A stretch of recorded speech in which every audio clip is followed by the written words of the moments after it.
Alguns adquiriram aí o meu livro, A Nova Humanidade. Não é a última palavra sobre o homem, nem a penúltima, nem a antepenúltima. É apenas a primeira. Ninguém vai dizer a última palavra sobre essa pobre humanidade, gloriosa e tão pobre. Eu apenas pus umas setas na encruzilhada para que o leitor possa mais ou menos saber em que direção ele tem que andar. Continuam a aparecer livros sobre o homem, sempre no mesmo sentido. O homem, esse desconhecido, Alexis Carrel. O homem, esse enigma. O homem, este fenômeno paradoxal. O homem, esse misto de grandeza e de miséria. São todos livros dos filósofos e escritores. Eu pergunto, por que é que não se pode dar uma palavra definitiva sobre o homem? É sempre enigmático, paradoxal, desconhecido. Eu vou lhe indicar duas razões desta confusão de milhares e milhares de anos. Porque não temos clareza sobre nós mesmos. Nós conhecemos muito melhor os átomos e os astros do que o homem. Há duas razões principais porque o homem não é devassável, não é conhecido nem cognoscível. A primeira destas teorias vem apenas do século passado, tem um século, o darwinismo. A outra tem 2000 anos e é a pior de todas. Os darwinistas acham que o homem veio do zero e chegou até um. Do zero a inteligência e agora ele adquire a inteligência. Ninguém sabe, segundo que matemática deste mundo, se pode fazer um de um zero. Se o animal não tem inteligência e se nós temos, como é que do não podia haver um sim? Dizem que é uma evolução, mas alguém nunca conseguiu transformar um zero em um.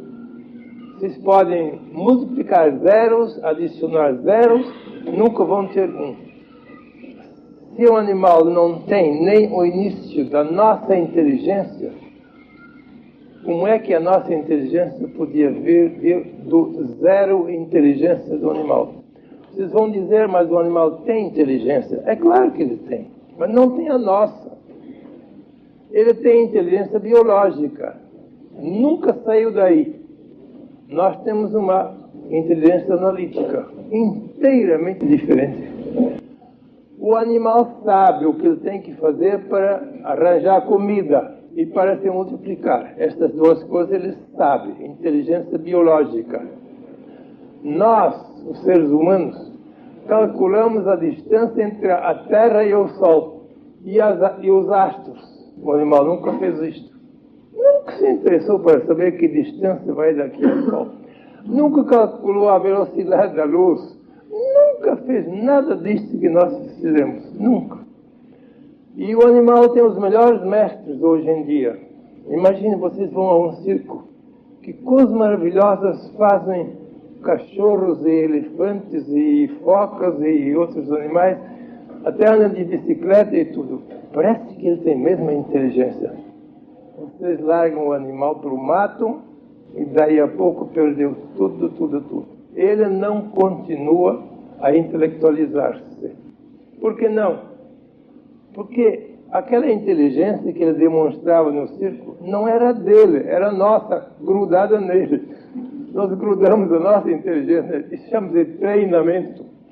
Ele obedece ao treinamento, mas não é a inteligência dele, é apenas uma inteligência passiva.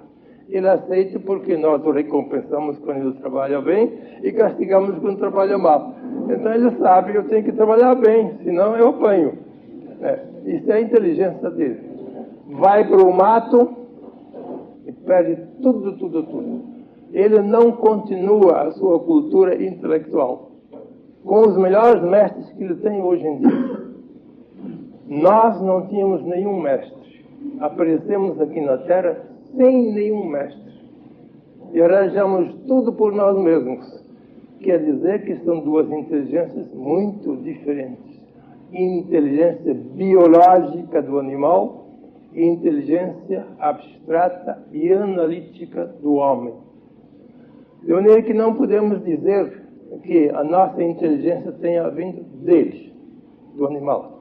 O menos não produz o mais. Isso é contra a lógica e contra a matemática. O menos não produz o mais. O zero não produz um. Sim, mas esse não é o maior impedimento, porque muitas pessoas não se ocupam com esta história de darwinismo e ciência. Agora vem a segunda, que é muito pior que a primeira, que nós aprendemos no catecismo e na escola dominical e nas teologias. Já tem 2000 anos de existência no cristianismo. Esta hipótese que eles pensam que é verdadeira diz o seguinte: o homem foi criado um ser perfeito, 100% perfeito, a imagem e semelhança de Deus, a coroa da criação. Então vamos pôr 100. Aqui é 100% de perfeição teria o homem. Depois, Deus o teria feito 100% perfeito. Isto diz por aí. Mas depois veio alguém e levou o homem a 1, não a 0. 1. Quer dizer, a queda, que eles chamam a queda do homem. De 100 de perfeição, que Deus o teria feito, ele caiu para 1 de perfeição. Quem é que fez isto? Alguém que era mais poderoso que Deus, é claro. Porque o derrotado é mais fraco, o vencedor é que é o mais forte. Alguém derrotou a obra de Deus, segundo as nossas teologias. Eu não estou dizendo isso. Segundo as nossas teologias, o 100 de Deus foi derrotado pelo diabo até 1. Quer dizer, queda do homem. Isto é, logicamente, insustentável, esta queda do homem. Porque não pode haver uma criatura que possa destruir as obras do Criador. Não há nenhuma possibilidade de nós derrotarmos Deus. Podemos fazer o que quisermos, nunca vamos derrotar. Porque se Ele é onipotente e nós não somos onipotentes, de que modo nós vamos derrubar a obra de Deus? É claro que uma criatura, ainda que fosse Satanás, Lúcifer, diabo, não interessa o nome, não podia destruir o homem 100% perfeito e reduzi-lo a 1%, vamos dizer. Bem, agora, o homem está aqui no abismo 1. Então, este Deus ficou com pena do homem e disse: mas eu vou consertar a coisa. O diabo estragou tudo, mas vocês vão ver que eu conserto a obra quebrada. Eu vou chamar o Redentor. Levou milhares de anos, não sabia bem como fazer, parece. E finalmente veio o chamado Redentor para refazer a humanidade destruída por Satanás. Isto é teologia por aí. Então, vamos ver, aqui vem a linha ascensional da redenção. Aqui temos 3 coisas: Deus, o diabo e o Redentor. Aqui, pensam muitos, nós estamos subindo outra vez aqui, há 2000 anos, não é? Mas ninguém viu nada da redenção até hoje. Alguém viu? Eu não vi nada. Ninguém viu nada da redenção. Cada vez pior. Os jornais ainda na semana passada disseram, então, só em São Paulo há um assalto ou um crime de roubo cada 30 minutos. Cada 30 minutos em São Paulo. E o delegado especial da polícia disse: é uma situação muito favorável. É excelente, ele disse. Porque nos outros países é muito pior. Nos Estados Unidos é de 10 em 10 minutos que tem um crime.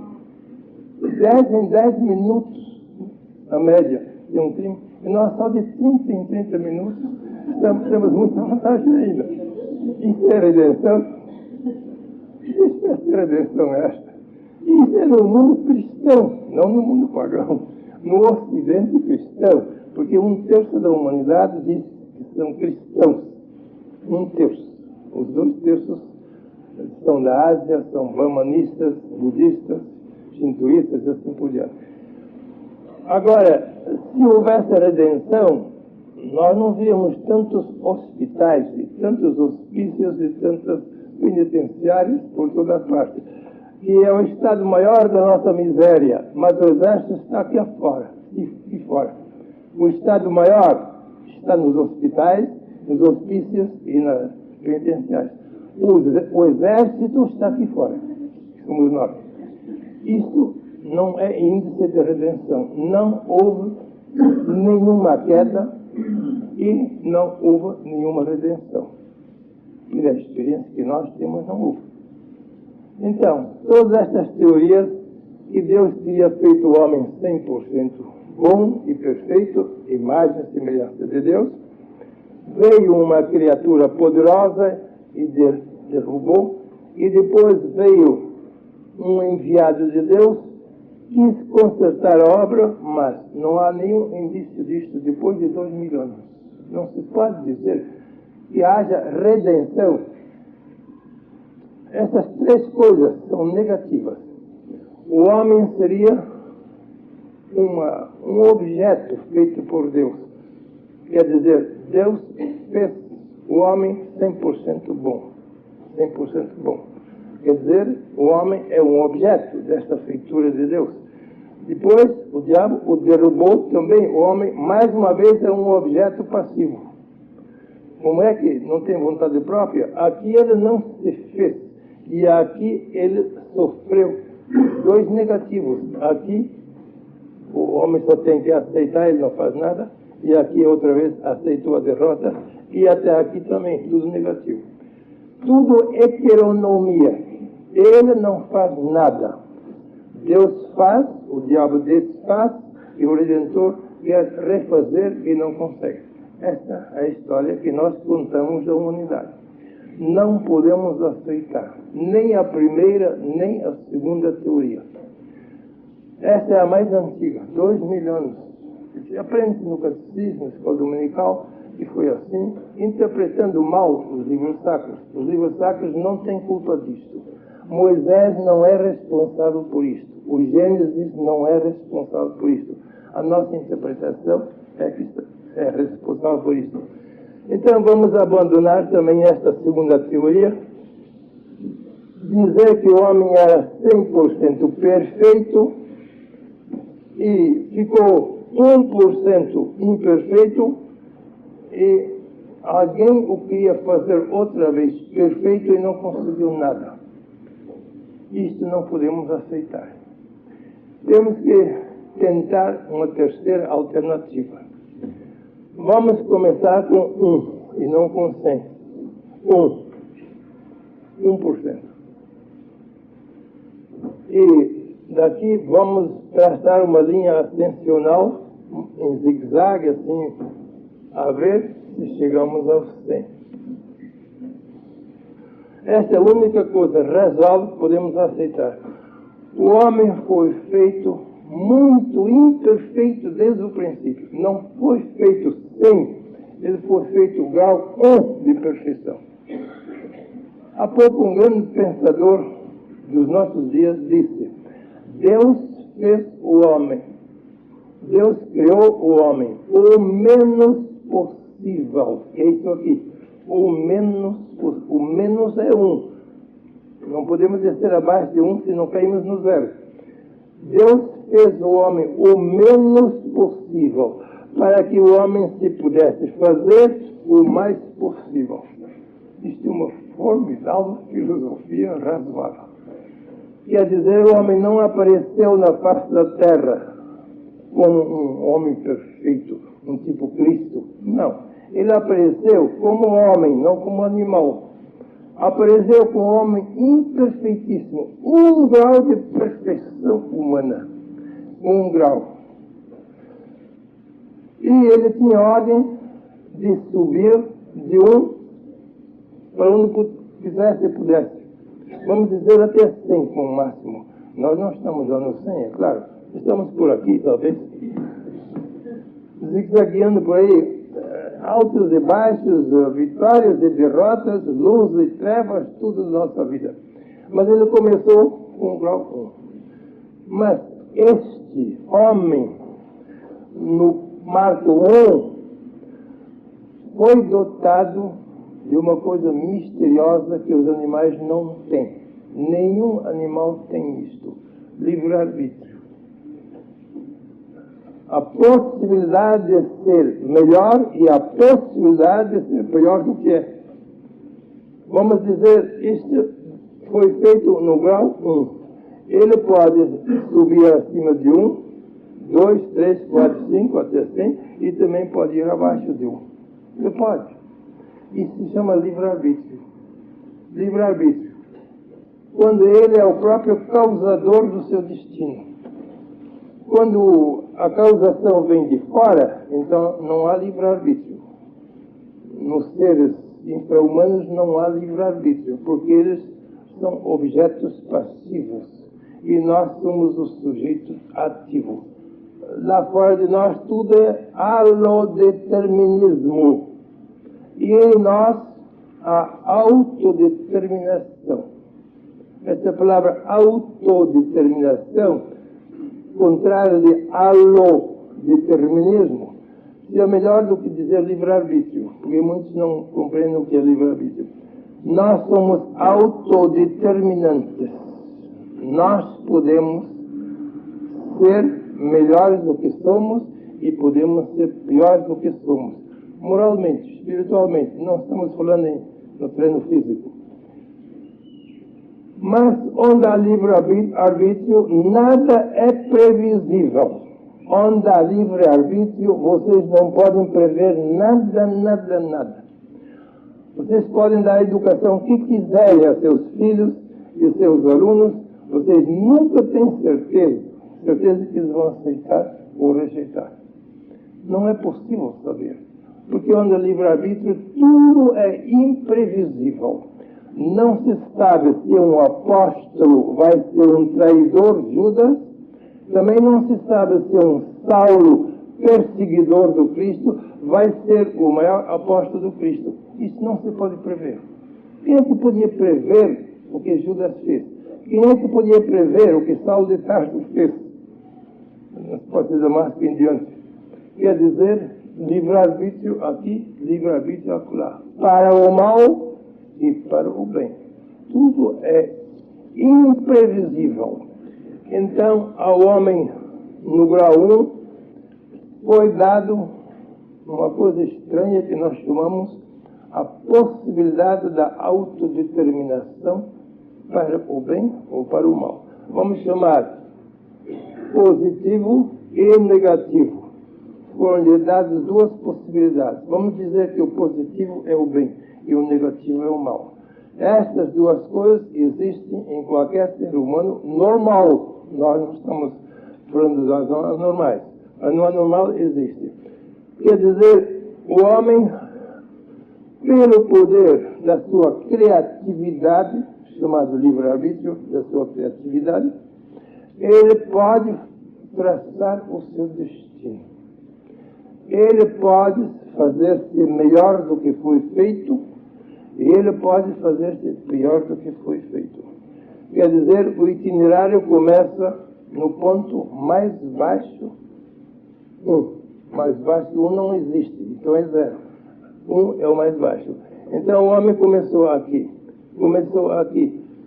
lutando com esses dois fatores, lutando com o positivo e o negativo. Às vezes sobe, às vezes desce. Se o positivo prevalece sobre o negativo, é claro que ele sobe. Se o negativo prevalece sobre o positivo, ele cai. E assim vai o itinerário, o roteiro do homem, através de milhares e milhares e milhares de anos. Muitos sobem, outros caem. Nós não sabemos até onde. Quer dizer, a tal história da imagem e semelhança de Deus não está aqui. Não está aqui no início da jornada, está aqui no fim da jornada. Isto é uma potencialidade, não é uma atualidade ainda. O homem tem o poder de se tornar imagem e semelhança de Deus. Este poder lhe foi dado, esta potencialidade. Mas não esta realidade atualizada, isso não é verdade. O homem não foi feito com 100% de perfeição. Se ele fosse criado aqui com 100%, ele não podia ser derrubado. E ninguém o podia levar ao mal. Um Cristo não pode ser derrubado. Agora os outros podem, que não estão assim. Logo, nós não podemos aceitar que o homem estivesse no princípio no ponto 100, elevado. Então, não há nenhuma possibilidade de o derrotar. Nenhum Satanás, nenhum diabo o podia derrubar se ele tivesse estado no grau 100. Não estava no grau 100. Temos que abandonar esta ideia otimista de que, no princípio, nós já fomos gloriosos e perfeitos. E depois é que nos tornamos muito imperfeitos porque alguém nos derrubou. Isso é ilógico, é inadmissível perante o bom senso. Nós começamos lá embaixo, não começamos lá em cima. Mas temos a possibilidade, a potencialidade de subir até lá, através do nosso livre-arbítrio. E ninguém sabe como é que alguém vai empregar o seu livre-arbítrio. Perguntamos por que é que não é só o positivo? Por que é positivo e negativo? Por que Deus não o fez de maneira que fosse sempre bom e nunca pudesse ser mal? Então ele não teria feito nenhum homem. Então teria feito um autômato qualquer, uma máquina obrigatoriamente boa. Mas se ele quis fazer um ser responsável pelo seu próprio destino, pela sua profissão, ele tinha que dar-lhe as duas possibilidades. Não podia dar uma possibilidade. Onde há uma possibilidade, não há livre-arbítrio. Bem, então, temos que manter os dois sinais para o roteiro da evolução humana. Dizem alguns, mas Deus não pode ser positivo e negativo, não pode ser bom e mau. O filósofo Nietzsche, no princípio deste século, disse: Deus está para além do bem e do mal. Deus não é nem isto, mas além dos dois. Jenseits von Gut und Böse. Além do bem e do mal. É uma grande verdade. Isto são sinais, isto é uma bondade ética e uma maldade ética aqui. Mas Deus não está na nossa ética. Nós não podemos dizer que Deus seja positivo, que seja negativo. Nós podemos ser positivos e negativos, bons e maus. Mas, para o Criador, nós temos que pôr um além dos dois. Deus está para além do bem e do mal. Mas estes dois existem no universo existencial, não na essência. A essência é o Criador e a existência são as criaturas. Se atribuirmos às criaturas o bem e o mal, está certo. Se atribuirmos os dois ao Criador, completamente errado. Logo, o homem viaja através de longa jornada aqui da ascensão ou da queda, com a possibilidade de ser bom e a possibilidade de ser mau. Agora, lembra-se do que diz a Bhagavad Gita. Isto nós chamamos o ego. Na nossa linguagem filosófica, o negativo. O polo negativo da nossa natureza, a filosofia chama ego, palavra latina. E a faculdade positiva nós chamamos em português eu. Significa a mesma coisa, mas usamos a palavra latina ego porque já temos egoísmo que vem do ego, então conservamos o ego para o negativo. E o eu chama positivo. Na Índia eles chamavam isto Aham, isto chamavam Atman. Na Bíblia, isso se chama a alma, isso se chama o mundo. E aproveita o homem ganhar o mundo inteiro e sofrer prejuízo em sua própria alma. Palavras do Cristo. E é que adianta ganhar todos os negativos se sofrer prejuízo no seu positivo. Vamos dizer, o eu e o ego. O eu é para nós o positivo e o ego é o negativo. O homem não é nem o um nem o outro. O homem é esses dois. E também um nunca pode substituir o outro. Eu sei que quando vocês fazem meditação e não sei o quê, então vocês pensam que vocês podem substituir o seu ego negativo pelo seu eu positivo para serem perfeitos. Isso é absolutamente impossível. Os dois fazem parte da nossa natureza humana. A nossa natureza humana nunca vai ser isso. Nunca vai ser isto. Também nunca vai ser o negativo. Seria incompleto. Mas o que é que nós fazemos quando dizemos que queremos ser bons? Muitos pensam que devem ser positivos sem nenhum negativo. Isso eles chamam de ser bom. Eles chamam isso espiritualismo. E outros eles chamam materialismo. Como se espiritualismo sem materialismo fosse possível. Não existe nenhuma possibilidade na natureza humana de abolir um dos seus polos, ou o polo negativo ou o polo positivo. Sempre os dois polos andam juntos. E o que é ser bom?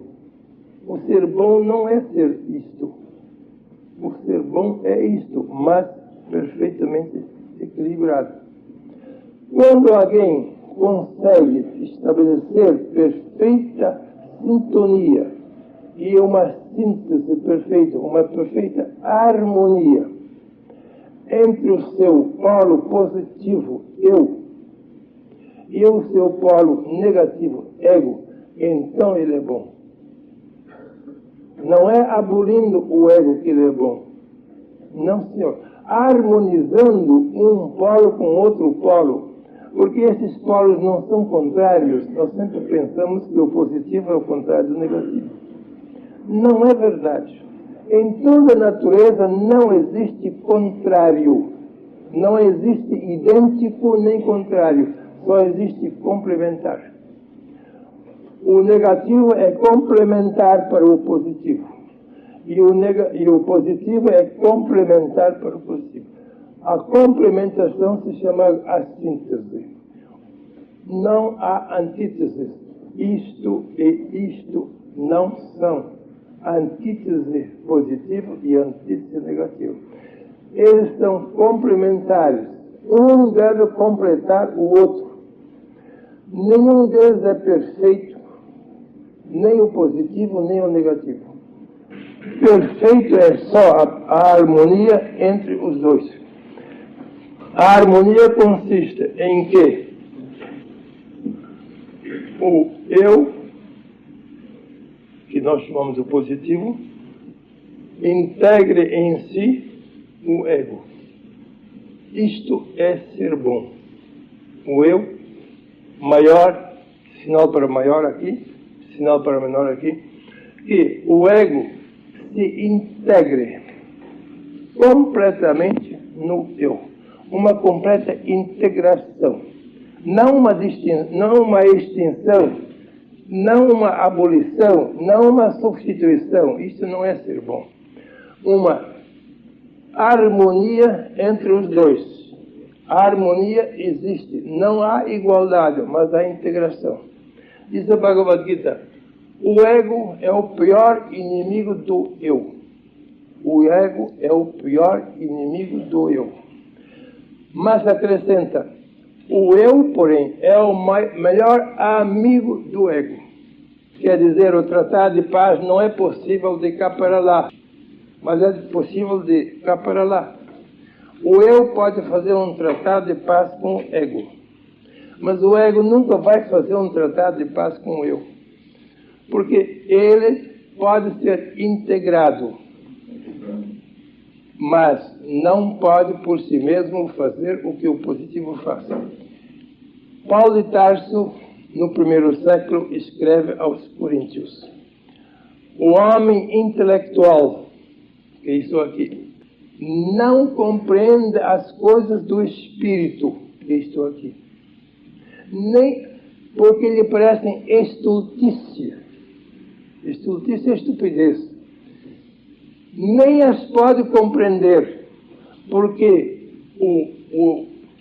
as coisas do espírito devem ser compreendidas espiritualmente.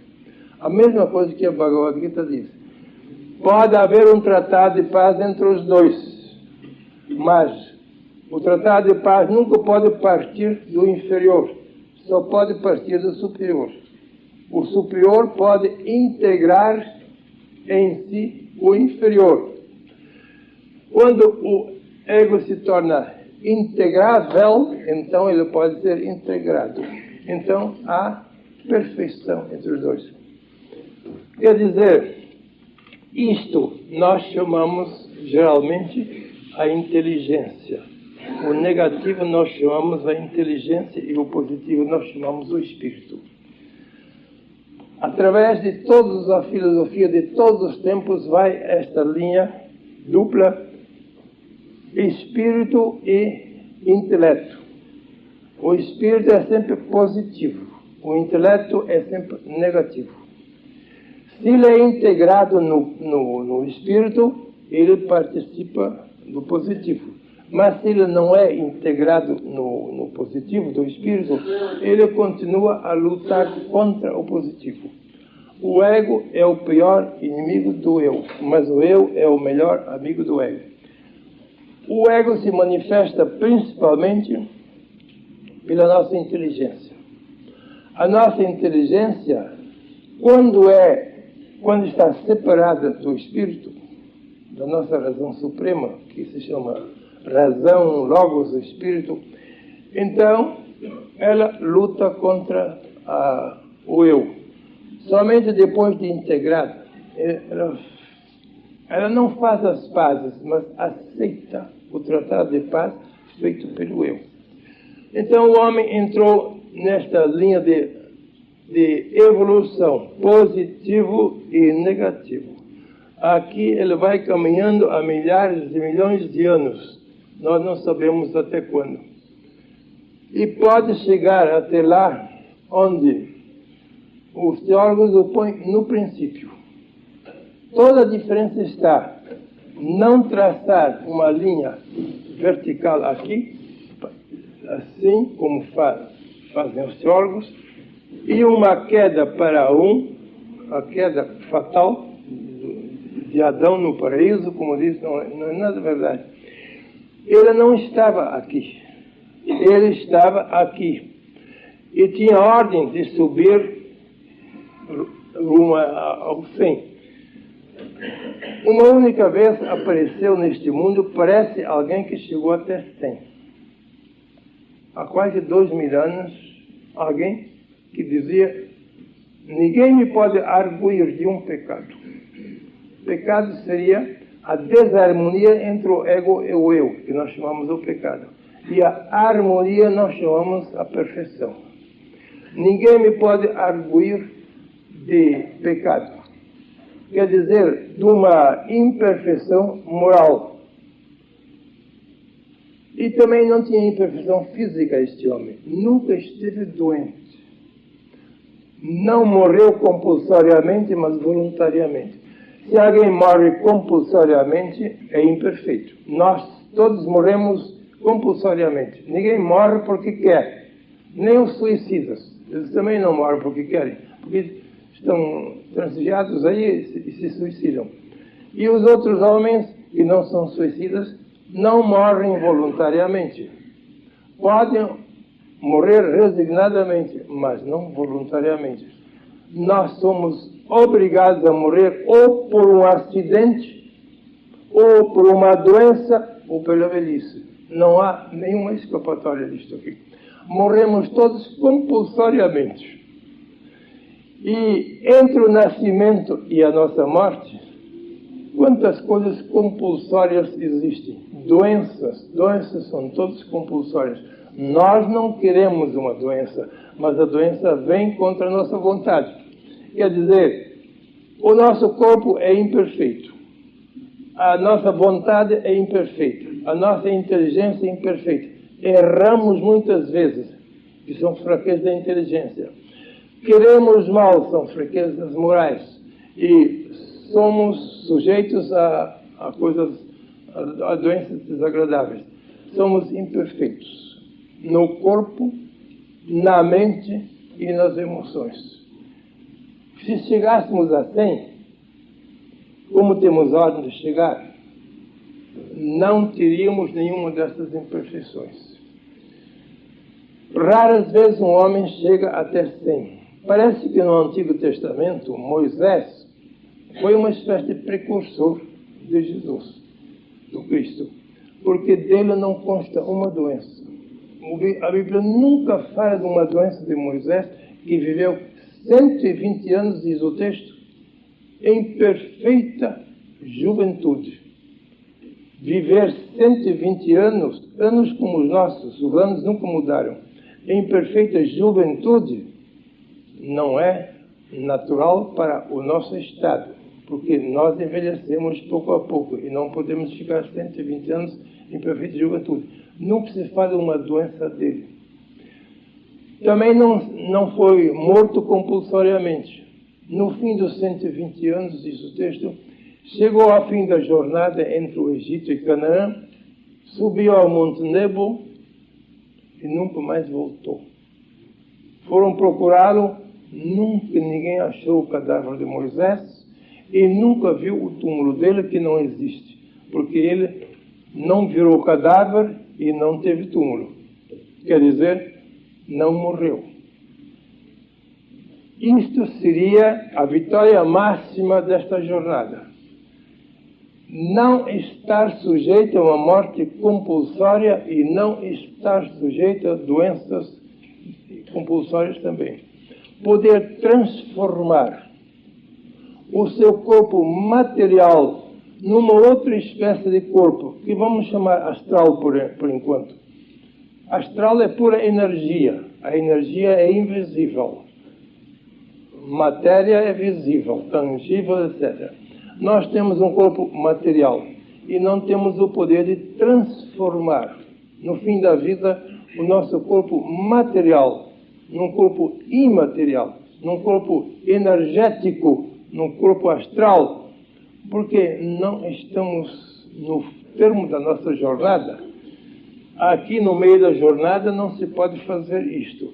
No fim da jornada seria possível. Alguns casos são contados, alguns na Bíblia, outros fora. De Elias também se diz que não morreu. De Enoque se diz a mesma coisa.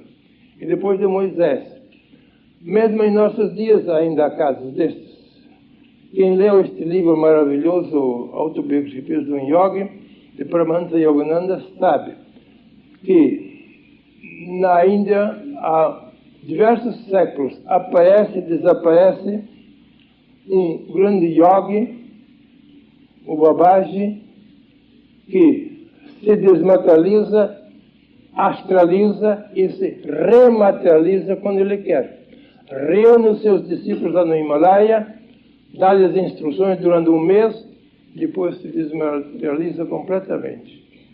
E quando precisa dar outras instruções, ele se rematerializa e dá as suas instruções, e de repente ele anuncia que se vai tornar invisível outra vez. Isto acontece em todos os tempos, mas com poucas pessoas que chegaram a um poder completo do espírito sobre a matéria, que é o máximo da evolução que se pode imaginar. Parece que até em nossos tempos, e aqui no Ocidente também acontece, aquele Conde de Saint-Germain, que aparecia sempre na Revolução Francesa, nas cortes reais da França. Durante a Revolução Francesa, Saint-Germain não consta numa morte dele. Em princípios do século passado, ele disse que ia embarcar para o Oriente, para o Himalaia. Ia voltar para o Ocidente quando a humanidade ocidental estivesse nos seus piores dias. Não estamos ainda, parece, nos nossos piores dias, porque está anunciada uma conflagração universal da humanidade para o fim deste século, sabido? Então, Saint-Germain disse que ele ia voltar ao Ocidente quando a humanidade estivesse nos seus piores dias. Esse não consta de nenhuma doença dele. Sempre tinha uma idade de 40 e poucos anos. Era muito rico, mas muito liberal. Tinha a faculdade de fazer pedras preciosas, porque ele usava, ele gostava dessas coisas. Fazia ouro. Mentalmente fabricava ouro, uma alquimia mental e pedras preciosas, mas nunca se apegava a nada disto. Dava com toda a liberalidade. Desapareceu, depois de ter aparecido muitas vezes nas cortes da França, e parece que nunca morreu. Quer dizer que seria o máximo da perfeição do itinerário humano que pudesse ter poder sobre o seu próprio corpo. Isto seria o final do itinerário, mas no nosso itinerário não. Então isto seria ser imagem e semelhança de Deus. Jesus podia ter feito isto. Ele sempre diz: ninguém me tira a vida. Eu deponho a minha vida quando eu quero e retomo a minha vida quando eu quero. E ele o fez. Destruí este templo do meu corpo, ele disse. Eu vou reconstruí-lo em 3 dias. E fez. Ele podia impedir a destruição se ele quisesse. Moisés impediu. Mas ainda é o maior poder permitir a destruição do corpo físico e reconstruí-lo rapidamente. Isso é mais do que conservar. Moisés conservou o seu corpo físico 120 anos e depois se transformou em corpo astral. Mas quem permite voluntariamente a destruição completa do seu corpo físico e pode reconstruir pelo poder do Espírito o seu próprio corpo, seja material, seja astral, porque depois da ressurreição Jesus aparece. Ora material, quando queria ser visto pelos seus discípulos, aparecia materialmente. E de repente, ele se desmaterializa diante deles e ninguém mais vê nada dele. No dia da ascensão foi a última vez que se desmaterializou, que eles chamam de ascensão. Não tinha nenhuma ascensão. Há uma astralização, uma desmaterialização do seu corpo, que é o poder máximo do livre-arbítrio. Nós somos todos principiantes em matéria de livre-arbítrio. Estamos no ABC. No ABC, na escola primária do livre-arbítrio, não temos um poder completo sobre nós, mas se tivéssemos uma síntese perfeita entre o positivo e o negativo, uma síntese, uma harmonia perfeita entre as duas nossas faculdades, espiritual e mental, nós podíamos dispor do corpo material à vontade. Como quiséssemos, podíamos tornar-nos visíveis e invisíveis. Mas, por enquanto, a humanidade não está nesse ponto. Nós nem sabemos em que ponto da jornada a humanidade está. Certamente não está aqui nas alturas. Deve estar por aqui, no princípio, na primeira etapa, lutando por aquilo, mas não conseguindo ainda isso aqui. Esta é a ideia que devemos ter da verdadeira humanidade. Não uma humanidade que tivesse vindo do zero do animal, é o homem. É o homem. Aqui está o animal. Do zero do animal não podia vir no homem. Isto não é aceitável. Também não é aceitável esta segunda hipótese, que o homem tenha estado no fim, no princípio, perfeito em tudo, no corpo, na mente, na alma, tudo isto, e tivesse caído até um. Isto não é admissível. Somente é admissível que não tenha estado no fim, mas que tenha começado no grau 1 da sua evolução e foram-lhe entregues os dons do livre-arbítrio para ele mesmo se autorrealizar. Ele se pode realizar. O homem é realizável, mas ele não é realizado. Mas onde há um poder criador nele, o livre-arbítrio é um poder criador. É uma criatividade. Aí alguém se pode realizar mais do que Deus o realizou. Deus criou o homem o menos possível, o menos é um, para que o homem se pudesse criar o mais possível. Esta é a única teoria que podemos aceitar sobre o início e a evolução do homem. No início foi-lhe dado a possibilidade de melhorar, mas também sempre inclui a possibilidade de piorar. Porque onde há uma possibilidade para o bem, também há uma possibilidade do mal, enquanto os dois não estão harmonizados.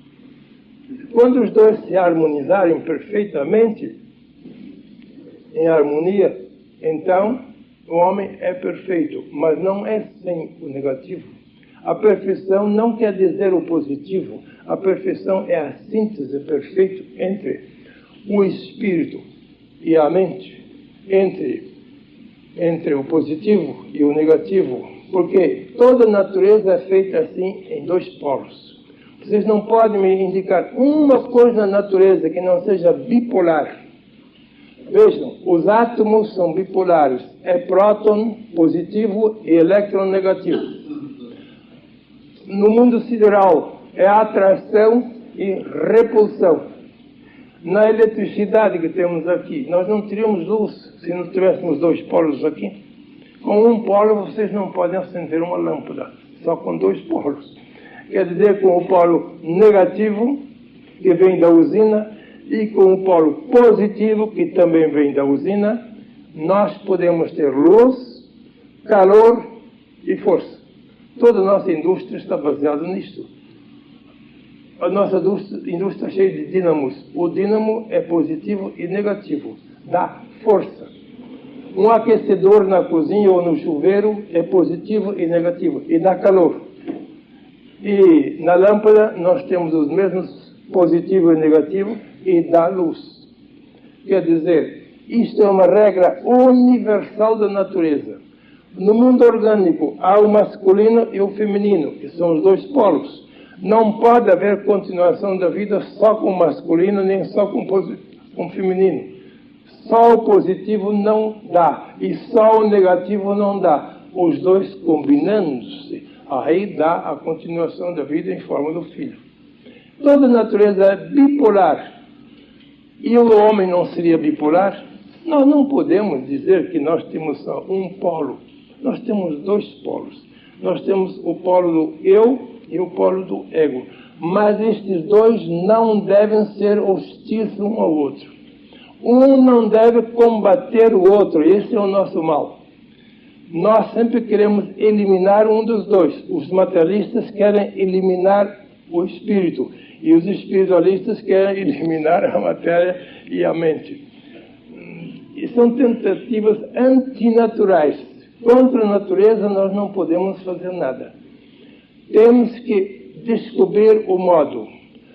Como harmonizar perfeitamente, em síntese perfeita, as duas faculdades que fazem parte essencial da nossa natureza. Devemos realizar-nos. Se estamos só no positivo, não estamos realizados. Se estamos só no negativo, não estamos realizados. Mas somos sempre realizáveis. A realização da nossa natureza humana é essencialmente uma síntese, uma complementaridade, um tratado de paz entre os nossos dois polos, entre o nosso eu e o nosso ego. Isto é o nosso destino na evolução multimilenar do homem. Nós somos a única criatura neste mundo que pode fazer isto. As outras criaturas são criadas, nós somos criaturas criadoras. As outras criaturas não se podem criar melhores do que são, nem se podem criar piores do que são. Nós somos a única criatura aqui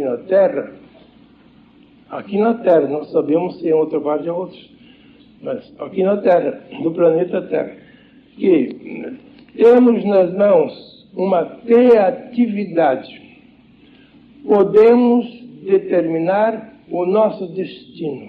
Não o nosso destino externo, físico, aí estamos sujeitos às leis da natureza, mas o nosso destino interno, o nosso destino humano propriamente, não o nosso destino material. Aí dependemos dos fatores externos. Mas o nosso destino humano está em nossas mãos.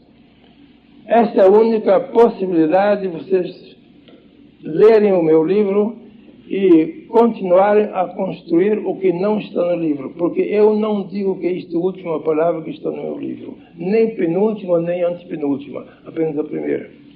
Mas vocês podem compreender que, à luz desta exposição que eu fiz agora, vocês podem compreender mais ou menos o que eles chamam o homem, esse desconhecido. O homem, essa esfinge. O homem, o eterno enigma do nosso planeta. Só com esses dois dados do nosso livre-arbítrio, que funciona tanto como positivo como negativo, vocês podem mais ou menos compreender este fenômeno humano, como diz Teilhard de Chardin, este fenômeno humano que passou através de tantas esferas da evolução, desde a ilosfera, através da biosfera, através da noosfera, e vai rumo à logosfera, segundo Teilhard de Chardin. A logosfera seria isto aqui. Isto. Aqui estaria mais ou menos a noosfera da inteligência. E aqui estaria a biosfera da vida. E aqui a ilosfera, segundo Teilhard de Chardin. Uma evolução possível, porque nas nossas mãos estão as potencialidades. Não, as potencialidades são Deus, mas a transformação da potencialidade em atualidade é nossa tarefa. Segundo a parábola dos talentos no Evangelho, é muito claro. Aquele dono dos 3 servos deu 5 talentos a um e disse: trabalho com isto aqui. O primeiro servo transformou os 5 em 10. Isto é evolução, isto é autorrealização. O segundo servo, que tinha recebido 2 talentos, transformou os 2 em 4. Isto é autorrealização, isto é criatividade. Porque 2, transformar em 4 os 2 é criatividade. Transformar 5 em 10 é criatividade. Ambos foram chamados servo bom e fiel, entra no gozo do teu Senhor. É uma grande lição de filosofia do livre-arbítrio. Só o terceiro servo recebeu 1 talento só, não fez nada. Guardou o talento, não roubou. Talento era uma moeda grega naquele tempo, 10.000 cruzeiros mais ou menos. Guardou, não roubou, devolveu o que tinha recebido. Servo mau e preguiçoso, disse o dono, por que não fizeste produzir o meu talento? Eu não te dei a potencialidade para me devolveres a potencialidade, eu te dei a potencialidade para duplicares com teu livre-arbítrio aquilo que recebeste. É exatamente o nosso caso. Aqui nós estamos na potencialidade. Cada um recebeu tanto e tanto no princípio da sua vida. E com este ele pode aumentar ou também pode estagnar. Aquele terceiro servo estagnou. Ele ficou aqui, ficou no 1. Não passou para o 2, nem para o 3, nem 4. Nada. Estagnou aqui. Quer dizer, tinha livre-arbítrio, mas não fez funcionar o seu livre-arbítrio a serviço da sua evolução ascensional, a serviço da sua autorrealização. Leiam mais ou menos neste espírito o livro, quando lerem, para saberem o que o livro quer dizer, não aceitando as duas teorias, nem do darwinismo, nem aquela outra das nossas teologias, porque não são aceitáveis. Aceitável é somente isso que o homem começou no mínimo para chegar até o máximo. Deus criou o homem o menos possível, para que o homem se criasse o mais possível. Pronto.